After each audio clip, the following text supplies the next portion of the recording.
Ambassador Stapleton, as you're thinking through investment broadly, and you've helped a lot of companies understand potential markets and investment strategy, one of the things that does come up when it comes to the Africa investment for American companies, and why I think, as Rosa hit on, is that we're risk adverse. We tend to shy away from places that we don't know. In the U.S.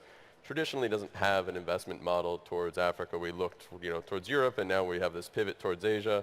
How do we change that and have a pivot towards becoming a more kind of risk, instead of risk avoidance, risk embrace? Well, I think the first thing that we've alluded to here is that the risks in Africa are not as big as they seem when you're sitting in the United States. So there's an education that has to be given to Americans that this is a fast-growing economy. There's competitors who have already found their way in this kind of. There's American companies that have had success. All of that's not well known or not well enough known in the United States. So 90% of our investors aren't thinking about Africa. So we need to increase that to maybe there's 30% that think about it would be a huge change. And in terms of risk, people are afraid of corruption, markets that can't get their capital out, dealing with a bureaucracy that's not comprehensible. So all those things can be dealt with in a process of education, but there's not enough of that is being done at all, in my opinion. Rosa Angel, you come from the government side of things, now you're in the private sector. How do you react to that question of how do you educate Americans about the opportunities? Is that something that the U.S. government should be doing, a la China, that they're helping their companies invest more? Is that something that the private sector just has to wake up to? We were late to China. Are we just going to be late to Africa? First of all, I would like to echo what Melissa and Rosa said, talking about advocacy. There's a lot of program out there, but that not really turn into tangible results. You have the Greater Export Africa Trade Bill that was introduced in the past Congress, introduced this year as well, who's ambitioning to double U.S. export to Africa. The bill is still pending, but because of lack of advocacy, we're not able to push it to the Senate side and push it on the House side. Now, President Obama announced his Africa strategy last year, in June of last year, and you have the State Department doing Business in Africa program. But they're out there, but it's not really visible as yet. Probably because they're focusing on the trade shows and on the business community in the country, in America. But you have to get American companies to understand the African market. We would like to have more American companies attending forums like this. They can hear from Africans, they can see the vibrancy, and they can get the energy and the reality on the ground. They're a little bit disconnected.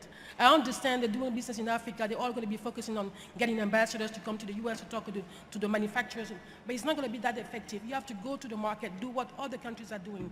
The Chinese are very aggressive. They go to community, they go to the leaders, they go to the funerals, they mingle with the culture to understand the business environment. When they go there, you have to, what I'm telling my clients now is that when you go to Africa, don't go there with American mindset. You have to go there and do business in the African understanding. Meaning it's not going to be between 10:15 and 10:45 like we do in the U.S. You may have the first meeting and probably the second one at the funeral or something. That's where the deals get done. They have to understand the culture. That's the only difference I see compared to other countries. And the other thing that Americans have to understand that they're not prepared for competition. It's happening for the American companies, happening to the European. For the first time, they have to deal in a different environment, what they used to call the third world. Now is emerging on the next frontier. They have to prepare themselves to competition. And that's probably why it's taking a while for them to really grasp the reality. I hope it's not going to be too late. Mm-hmm. Rosa, do you want to react to that and react to the question, is this even a fair panel title? What can Africa learn from the U.S. model? Well, I think that learning is two-way, but I just wanted to say that for so many years we have talked about Africa being left behind. But I think now we're in a position, the world has changed so much, we've moved from, to a multipolar world, that America really risks being left behind.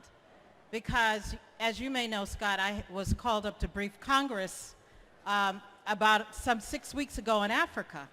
And what I shared with them is that really Africa doesn't need America as much as it did at one time. Mm-hmm. And I think there has to be a greater appreciation and recognition in America as to why Africa is in America's strategic interest. And if we don't really address that, then no policy is going to be sustainable or doable. Because if it's just a policy based on emotional heartstrings, that is not going to be sustainable or effective.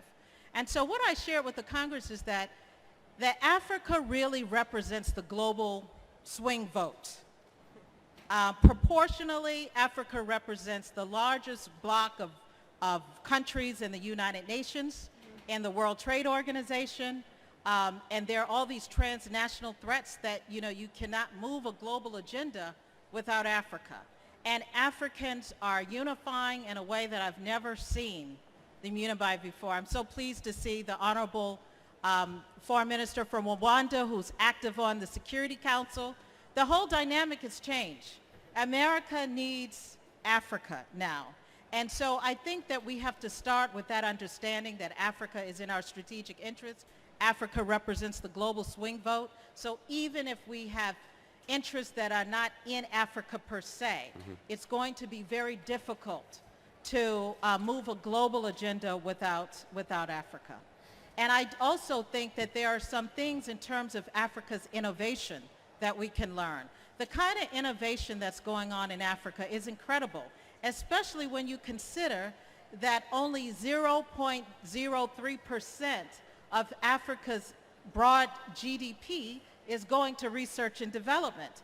Yet we're seeing these incredible innovations like M-Pesa, iCow, mobile money, where Africa's leading the world. We now have Americans going to Kenya to figure out how this mobile money is working, because it also has the kind of innovation that has tremendous development dividends, that's serving underserved populations. That is something that we can learn from in America. So I think that there's a kind of reverse innovation, social innovation that's going on in Africa that we could learn a lot from.